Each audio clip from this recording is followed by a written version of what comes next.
Hey there, crafty friends. This is Misty with Gleespen Designs. Thank you so much for stopping by my channel. As always, if you are new here, let me know down in the comments. I would love to say hi. And if you've been here before, welcome back.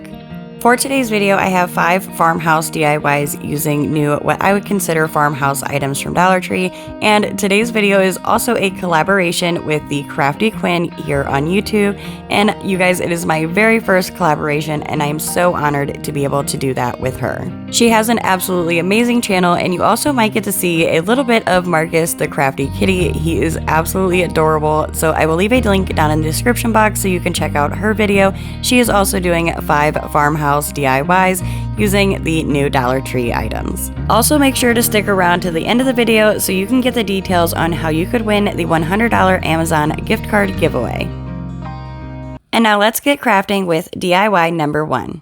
For this DIY, I'm going to be using these 2 chalkboard tags from Dollar Tree. They are tied together with this little jute twine. They also have tags with a white dry erase board on the front, but I like the chalkboard tag for mine. So I'm just going to cut the jute twine hanger off of it, and then I'm going to take some painter's tape and just place it down over here kind of towards the side, just to where I can make a little pinstripe by taking 2 pieces of that painter's tape and placing it next to each other.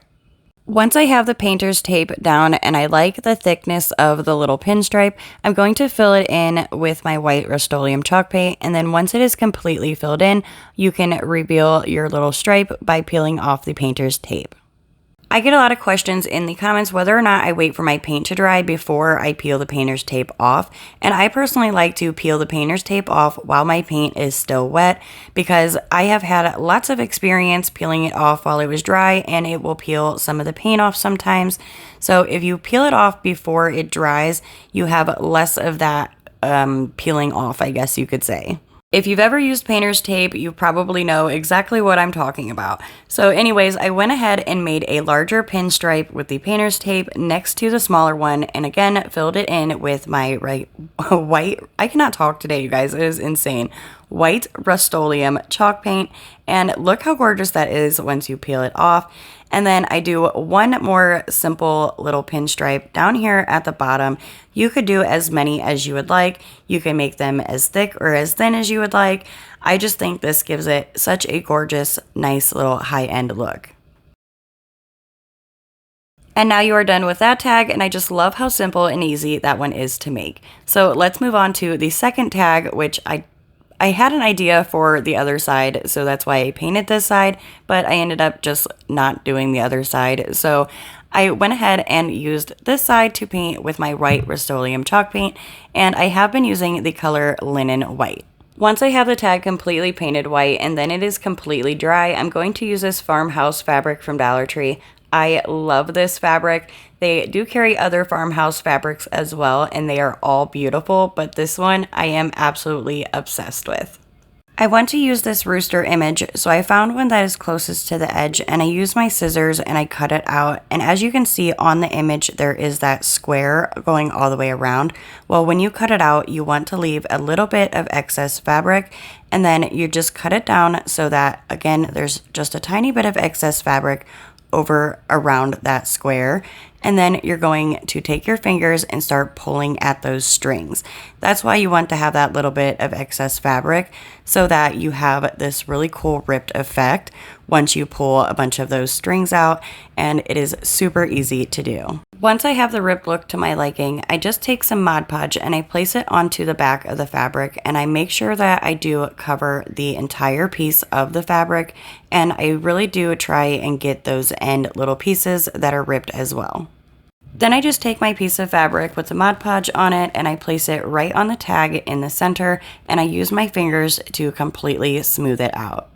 When I smooth out my fabric, I like to use my finger and just go from the center outward and kind of almost like you're stretching it and pushing it down at the same time. Next, I'm going to use this gingham ribbon from Dollar Tree, and I just add a little bit of hot glue up here at the top corner of the tag, place the gingham ribbon onto the hot glue, wrap the ribbon around to the front, add some hot glue going completely across the front of the tag, then wrap it around to the back, add some hot glue onto the back, and secure it into place. And then I'm going to repeat the same steps down here at the bottom of the tag, add some hot glue to the back of the tag, wrap the ribbon around the front of the tag to the back of the tag, and then add some hot glue, secure it into place, and cut off the excess. Now I can go ahead and glue my two tags together, and I just add some hot glue to the back of the white tag, and when I place it onto the black tag, I do it crooked, but making sure the two holes on the tags line up so that we can add our hanger.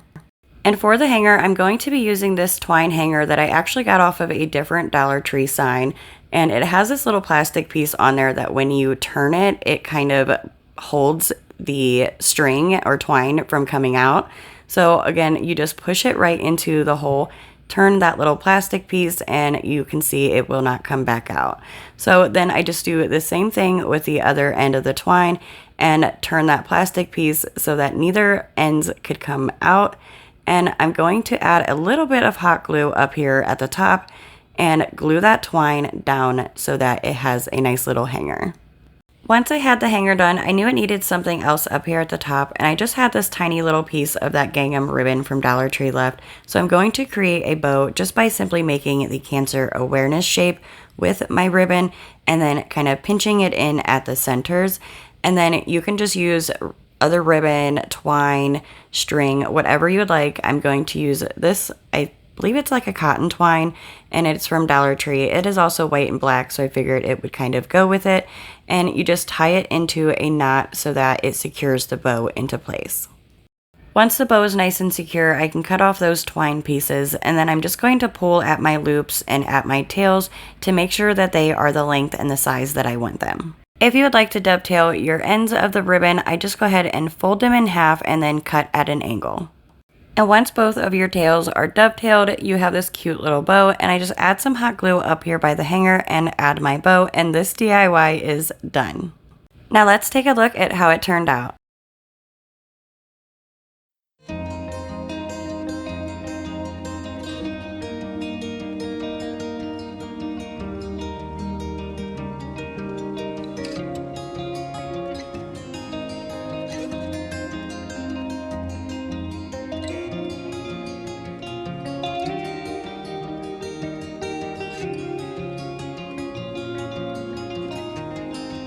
I don't know about you, but I love a quick and easy DIY that turns out absolutely gorgeous. And speaking of, you have got to check out the Crafty Quinn here on YouTube. She makes lots of gorgeous, quick and easy DIYs that you definitely don't want to miss.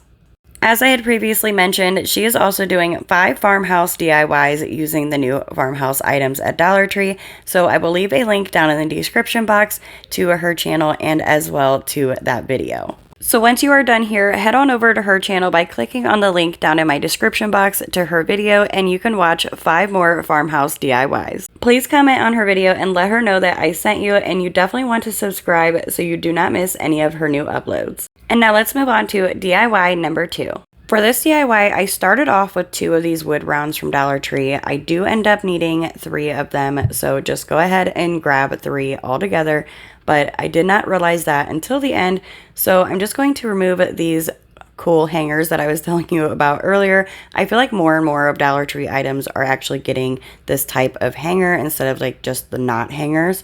So, which I'm cool with because you can reuse those as well. So anyways, I take some wood glue and hot glue, and I'm going to add a bunch of it onto the wood round so that I can glue the 2 wood rounds together so that they are thicker. Once I have those 2 glued together nice and secure, I'm going to fill in the holes using some of the Dollar Tree spackling, and then I go ahead and sand it down so that it is nice and smooth. I'm going to use these half wood beads that I got off of Amazon. They come in several different sizes, I believe like 6 different sizes, and they are a super good deal. So I will leave a link down in the description box for these as well. So all I'm going to do is start taking these half wood beads, and you can use Dollar Tree wood beads and just cut them in half. You guys, they cut in half so easy, I promise. I was shocked. I was literally shocked when I found out how easy those Dollar Tree, any beads from Dollar Tree really will cut in half. So anyways, I go ahead and I hot glue the half wood beads going all the way around the circle. Once I have the half wood beads going all the way around the wood round, I'm going to use the faux stain technique to give this a really dark stain. I used black chalk paint with some water, and I just mix that together and then brush it on just like you would a normal stain and then wipe it off.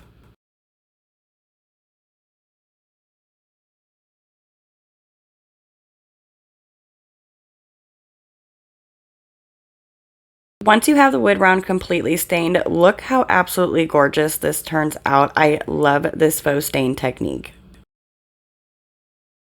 Dollar Tree is now carrying these really cute farmhouse stencils, and I did use the one with the chicken in my previous video, and I'm also going to use it a little bit later on. So I decided to go with this Farm Fresh stencil for this DIY. I just placed a stencil where I thought the center was. I suggest measuring because if you go too far over, it will look a little bit wonky when you spin the turntable. So I just took some painter's tape and placed it onto the stencil so that it doesn't move or go anywhere. And then I use my brush, my little foam stencil brush. I love these ones. And I just go ahead and use my white Rust-Oleum chalk paint to fill in that complete stencil. And once it's completely filled in, you can peel off your stencil and you have this absolutely gorgeous crisp image. Like, these stencils work so well. These farmhouse stencils, and actually really any of the new stencils that I've used at Dollar Tree, have came out so perfect. Let me know what you guys think of the stencils from Dollar Tree, especially the new ones, down in the comments. I would love to hear your guys' opinions as well. I want this to have a little bit more of a weathered farmhouse look to it, so I take my chippy brush and some white Rust-Oleum chalk paint, and I do a dry brush going all along those half wood beads, and then whatever paint is left in my paintbrush, I also do a little bit of streaking on the inside of the wood round as well, just to give it a little bit more detail and make it look a little bit more weathered. As I had previously mentioned, we are making a turntable, and this is like going to be a turntable tray. So I'm going to use this pencil holder from Dollar Tree. This is what is going to make our tray spin because it has this little black spinny thing on the bottom that is super easy to take off, and it spins very easily. So all I do is take a little screwdriver and I just take that black piece right off, and then you will no longer need that white piece. All you will need is this black piece here. It does have little pieces on the inside, and you will also need this screw. And here's where I realized it is definitely going to be, it's like going to poke through. So I went ahead and added a third wood round so that the screw would not poke through when we screwed it in. And I just went ahead and marked where the center was. I did measure and add a little mark, and I just made the mark bigger here. So you just place your little black piece. Again, like I said, I cannot talk today, you guys. Place that black piece on there and then just screw that screw in. And you guys, that's it. This thing spins, and it spins great. And here's a look at how this DIY turned out.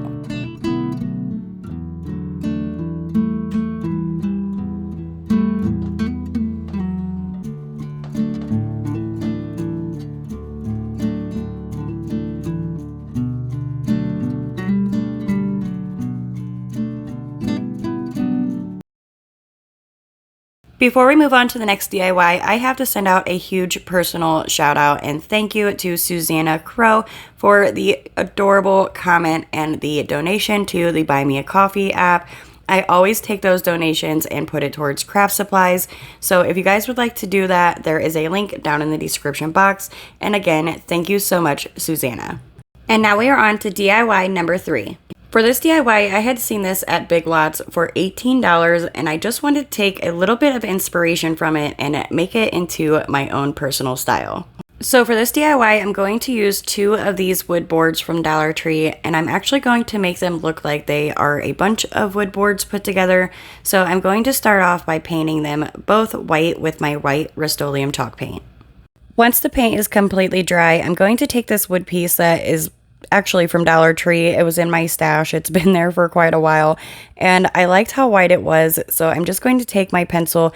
You could also use like a ruler or paint stir stick, whatever you have on hand, and I just take my pencil and I make the lines so that when I'm done, it will kind of look like I have 6 boards total once I put those 2 boards together.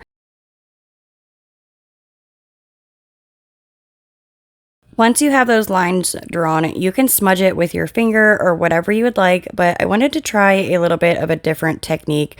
I kind of just came up with it as I was sitting in my craft room trying to figure out how to make this look a little bit more like wood boards put together. So I take my box knife and I'm going to score the line from my pencil, and then I just take a butter knife and go along where I scored to kind of make it a little bit wider. And then I'm just going to repeat those steps using the box cutter to create that line, and then using the butter knife to widen it. And then I'm just going to repeat again those steps on the other board as well. Once I had my lines done, I flipped those two boards over so that I can attach them in the back, and I'm just going to use some craft sticks. These are like the larger ones from Dollar Tree, and I'm just going to add some hot glue and place a bunch of these craft sticks on the back. Once you have those two boards nice and secured together, they look really nice, and I think that technique worked out really well. But I'm going to go in with some black chalk paint and do a really light dry brushing just to give it a little bit of a weathered look.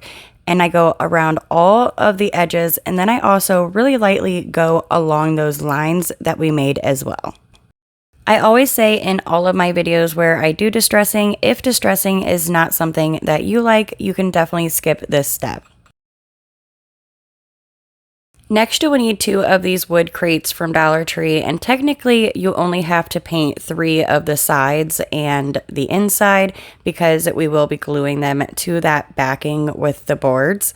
So go ahead and paint those 3 sides. You can paint the bottom if you would like, and paint the inside. I used my white Rust-Oleum chalk paint. And then again, I go in with my chippy brush and that black chalk paint to give a little bit of distressing on the crates as well. And just like I did with the lines on the board, I'm also going to add a little bit of dry brushing to these creases here on the crates as well to give it a little bit more of a weathered look. Once you have the crates distressed to your liking, I add some hot glue onto the back of both of the crates, and then I'm just going to place them down at the bottom portion of the board. So in the inspiration piece, it had some galvanized metal on there. So I'm using this galvanized metal piece from Dollar Tree, and I'm just going to add a decent amount of hot glue. You guys, please use a low temp heat gun or give it a second to dry, or even use like oven mitts on your hands just to protect your hands because that hot glue really heats up that metal. I just glued it right to the center of those boards, and then I'm going to take this super cute galvanized chicken from Dollar Tree. They also have a pig and a cow, and I'm going to cut off the hanger and then add some Mod Podge, a crap ton of Mod Podge, but I do end up smearing it out and taking a little bit off. And then I'm going to use this gorgeous Dollar Tree fabric once again. I do like my DIYs in my videos mostly to match or go together. So I'm going to take this fabric, cut off a piece big enough to cover the chicken, and then I'm just going to place the fabric over top of the Mod Podge that is on the chicken. And then just to make sure it lasts a really long time, I'm going to add another layer of Mod Podge over top of the fabric. And you really want to kind of smear and smooth this out as much as you can. And once it dries, you can go ahead and cut off a lot of that excess. And then I usually take like a fingernail filer if there's any really small spaces, like kind of by up where the chicken's head and neck area is. Those little creases where I'm at would be great for a nail filer. Or you could also fold a piece of sandpaper in half and really get into those grooves and cut off, well, sand off all of that excess. Before I add my chicken, I'm going to use 4 of these thumbtacks that are from Dollar Tree. I've had them for quite some time now. They are silver and I want them to be black, so I just go ahead and paint all 4 of those black with my black chalk paint. As some of you may know, these Dollar Tree galvanized metal pieces have 4 holes in them, 1 on each corner, so it's going to make it really easy for us to take our thumbtacks, push it right into the hole, right down into the wood, and they are very secure and in place and look really cute as some detail. And now we can finally take our chicken, add some hot glue to the back of the chicken, and then place it right onto the galvanized metal.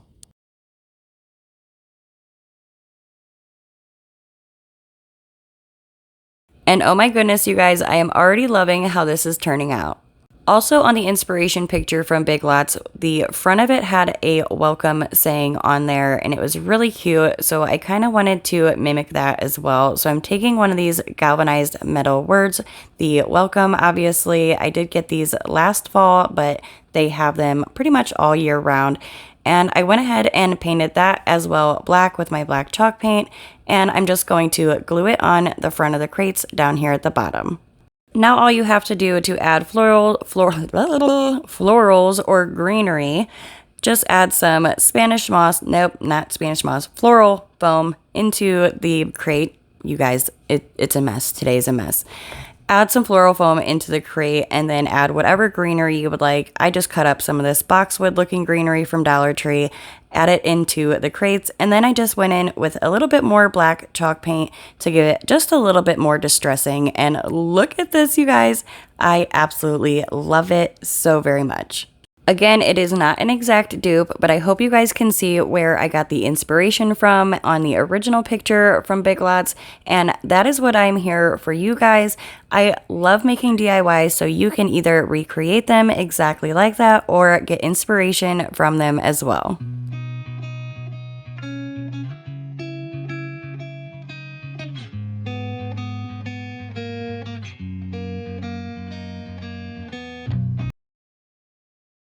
And now we are on DIY number 4. I am so excited about this DIY. I personally absolutely adore this DIY. So to start out, you will need 2 of these easels from Dollar Tree. I personally have not seen them before at my Dollar Tree.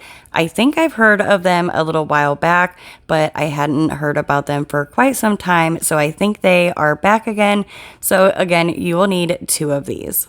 So to start off, you'll need to remove these 2 screws that are on both of the easels, and they hold up that little wood piece that will hold up your canvas or your picture frame, and you're just going to take that wood piece off and set it aside. Don't throw it away. We will need it for later. So now you have this 3-piece here and that 1 wood piece, and then just go ahead and repeat the same steps on the second easel so that you just have that 1 3-piece and then the little wood piece as well. Again, do not throw those 2 wood pieces away that we took off of the easel. You will need those later on. Now I'm going to take a 10-inch dowel rod from Dollar Tree, and I just use my miter shears and I cut it in half so that is at 5 inches. Next, I add a little bit of hot glue just on the 2 wood pieces that had the screws in it, and I add the hot glue right where the screw holes are, and then I'm going to glue that dowel rod right to those 2 pieces so that this back kickstand part always stays where it can be moving, and then I do the exact same thing to the other easel as well. And just like the previous one, you want to make sure you're only gluing it to those 2 wood pieces so that back piece can stay moving. Now hold the easels up so that those wood pieces that can move are facing each other, and then you're going to want to just simply push them right up and then add some wood glue for the long and strong hold and some hot glue for the immediate hold. And then you're just going to glue those 2 wood pieces that are able to move together straight up here at the top. Once you have those glued together, you want to tighten these metal pieces over here. I know they have a name, but I cannot think of the name right now. But if you tighten those, that will make it so that your legs to your swing set are very sturdy and they will not move. Now I can start making the seat for our swing, and I'm going to use those 2 wood pieces that I took off earlier and a 5-gallon paint stir stick, and I just put the stir stick between those 2 wood pieces. I just liked how wide it was with the stir stick in between those pieces, and I mark it down, and I'm going to just simply cut it with my miter shears. Once it is cut, I sand it down so that it is nice and smooth, and then I'm going to place one of those pieces of wood facing up and then one of the pieces that we took off earlier facing down. So you kind of see that little bit of a lip on one of them. I just wanted one of those lips to kind of be up on the other side just to look almost like a little bit of a backing or kind of like the stopper for the swing. To hold it all together, I use some craft sticks and way too much wood glue. I do wipe off all of that excess, and I just place those down to keep all 3 of those pieces together. Because I used that paint stir stick, I did have to sand off any of the image. If I was going to paint over it, it really wouldn't matter, but I'm going to do some stain, the faux stain technique. Again, I know you guys are probably sick of that faux stain technique, but I just love it. I am a mom, so I have kids here, and I don't like to really use a lot of icky smells and chemicals and things like that. I try to craft when they're not home, but still, either way, you know, just to be safe, I love to use just the paint and water mixture for the faux stain. As you can see, I stained the entire frame for the swing set, and then I'm also going to stain the wood piece for our seat as well. Once everything is stained, it should look like this, and I can already see this coming together. I am so excited about this DIY.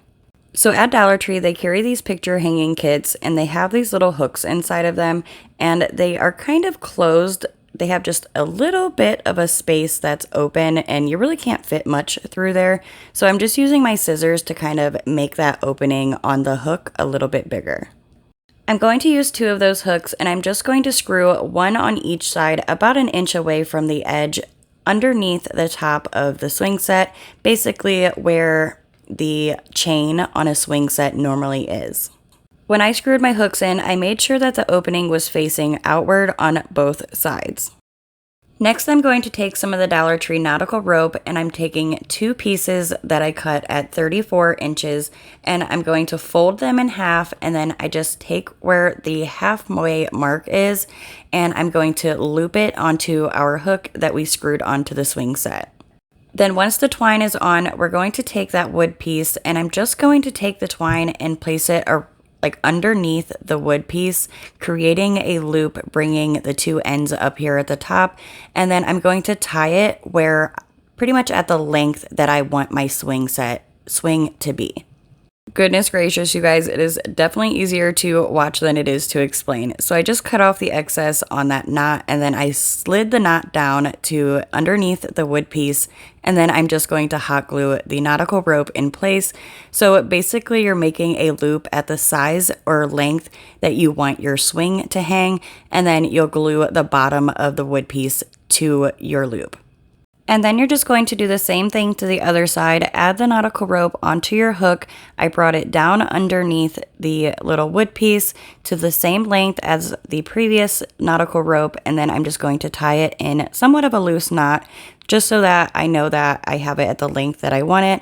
And then I'm going to hot glue it into place and then add another knot so that it is nice and secure. Then just cut off any excess nautical rope with some scissors, and you have this super adorable little swing. For the little decor piece on the swing, I'm going to use this little metal mug that I believe I got at Dollar Tree a few years back.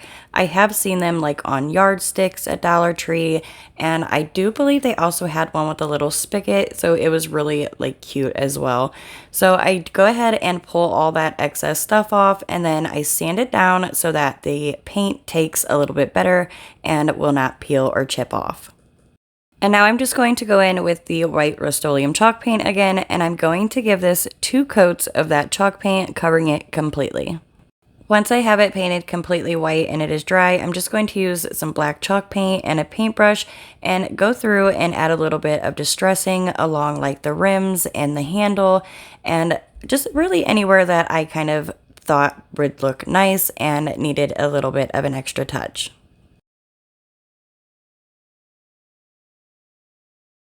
Dollar Tree carries so many different rub-on transfers, and they have these new farmhouse transfers. I love them. There's so many different styles. These are one of them, and I'm going to cut out the farm fresh flowers, seeds, stems, blooms. The rectangle on the outside, the border, was just a little bit too big, so I only cut out the wording. And then I'm just going to place it on the center of the little mug, and once I have it where I would like it, I'm going to push it down onto the mug, then take my Cricut tool and start rubbing from the inside out. And what I mean by that is I start in the center of the transfer and I work my way out on one side, and then I go to the center of the transfer again and work my way out on the other side until I have it completely rubbed on, and then you can peel off the plastic piece and reveal your new rub-on transfer. Now this was just a little bit too crisp and clean for me. You could leave it just as is if you would like, but I just wanted to kind of distress it a little bit more. So I used the black chalk paint and a chippy brush, and I just go along the whole entire mug and kind of distress it down just a little bit. And you guys, that is it. Add some florals, greenery, succulents, whatever you would like. Put it on your swing and check out how stinking cute this DIY turned out.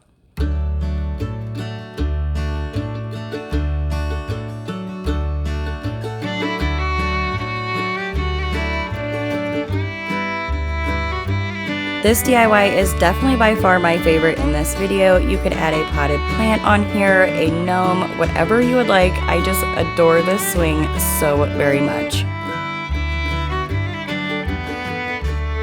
And now it is time for DIY number 5. While I was at Dollar Tree the other day, I not only found that really cool bead garland, but I also found these wall vases, these galvanized wall vases. So as soon as I found it, I knew I had to do a DIY with it right away. I don't know why, but these totally screamed farmhouse to me. You could have them be any style that you would like, but I wanted them to have a farmhouse style to them. So I went ahead and cut off the twine like hanger, and then I'm going to use this folk art metallic gunmetal gray to kind of dull this down and make it look a little bit more like old and I guess weathered. So I'm going to use a sponge, and I'm just going to kind of sponge this lightly across and over, basically on the entire wall vase. I don't know why they call it a wall vase. That's just, I don't know. I've heard of it being called a wall pocket, which I think is a little bit better, but yeah. Anyways, you're going to again sponge that folk art metallic gunmetal gray all over the galvanized. You guys, I swear it has been a day. So anyways, as you can tell, that really dulls this down, and I'm sorry I put so much of this footage in here. I did not mean to, but there we go. Now we're done. So now I'm going to use this Hello Hobby, I believe it is, Cafe Noir, and I'm just going to use another piece of sponge and add this going around all of the edges because this color is the perfect rust color. I love using this color for rust. You don't have to mess with any powdery substance like cinnamon and stuff like that. So you just kind of sponge it on, and I went across the top edge here, and you guys, it really makes this look so much better. I love the way this turned out. Now I'm going to use the farmhouse stencil with a chicken on it from Dollar Tree, and I just placed the chicken right centered on this galvanized piece down here on the bottom of the wall vase, and I definitely should have taped it down. I highly recommend taping it down. It did want to keep kind of sliding around, but I got it to work in the end, so just tape it down to save time. I highly recommend that. And like I did with all the other stencils, I'm going to use my stencil brush, fill in the chicken with my black chalk paint, and all I'm doing here is just the chicken, so you do not have to worry about any of the rest of the stencil. And once you have that done, look at how adorable. At this point, I felt like it needed a little bit of rust on this inside edge here, so that's all I'm doing here is just adding some of that Cafe Noir to the inside edge, so it just has a little bit of rust as well. I'm also going to use these rub-on transfers from Dollar Tree, and I like the leaves down here at the bottom that are kind of long, and they also have a little bit of a shorter set, so I just go ahead and cut out those leaves so that I can transfer them on. I like to lay my pieces down before I actually transfer them on to see where I like them, so once I have them in the position that I like, I just go ahead and transfer it down by using my Cricut tool, and again, kind of starting from the center and working my way out. And then just slowly pull off the plastic piece from the transfer. And then I just repeat the same step on the other side with the other rub-on transfer, and then I also added the 2 smaller little leaves right up, like kind of above the first rub-on transfers. And look how absolutely adorable that looks. I just love how this is turning out as well. Originally, this was meant to hang on the wall, but I actually want it to be a stand-up decor piece, so I'm going to use some of these Dollar Tree beads, and I use like the medium size, and I'm going to paint 4 of those black with my black chalk paint. These wood beads are going to be the feet that make our decor piece stand up. So I'm just going to kind of stand it up, making sure that it is nice and level. And then I'm going to add some hot glue to one of the wood beads. Now, making sure you are holding your galvanized metal piece in place, slide the wood bead towards the front. You're going to have one in the front and one in the back. And when you slide it into position, once it hits the side and cannot go any further, that's where you want to glue your wood bead. And then you will repeat the same step with the other 3 beads, creating all 4 of your feet to make the decor piece stand straight up. To cover up the holes where the hanger was, I made a bow just like I did earlier, and then I also made a jute twine bow as well and glued that right on top of the gingham bow. And then I'm going to glue those bows right over where the holes were for the hanger. And that is it, you guys. This DIY is done. You could use this for so many different things. You could add florals, greenery, you could put your mail in here, your keys. It would be super cute. I love how this DIY turned out, and I hope you do too. I hope you all enjoy these DIYs as much as I enjoyed sharing them with you, and if you did, don't forget to give this video a big thumbs up. It really helps out my channel, and I want to send a huge thank you to all of you guys who are subscribed to my channel. We reached 10,000 subscribers, and I just cannot thank you guys enough. For my 10,000 subscriber giveaway, I'm going to be giving away a $100 Amazon gift card. So go down in the comments and comment #farmhouse, and I will let the lucky winner know who they are in my next video. Also, please make sure that you are subscribed. This is for subscribers only. And don't forget to go over to the Crafty Quinn, check out her video of her farmhouse DIYs, and like and subscribe as well. Thank you guys so much for watching. I hope to see you all and a few new friends on the next one. Bye!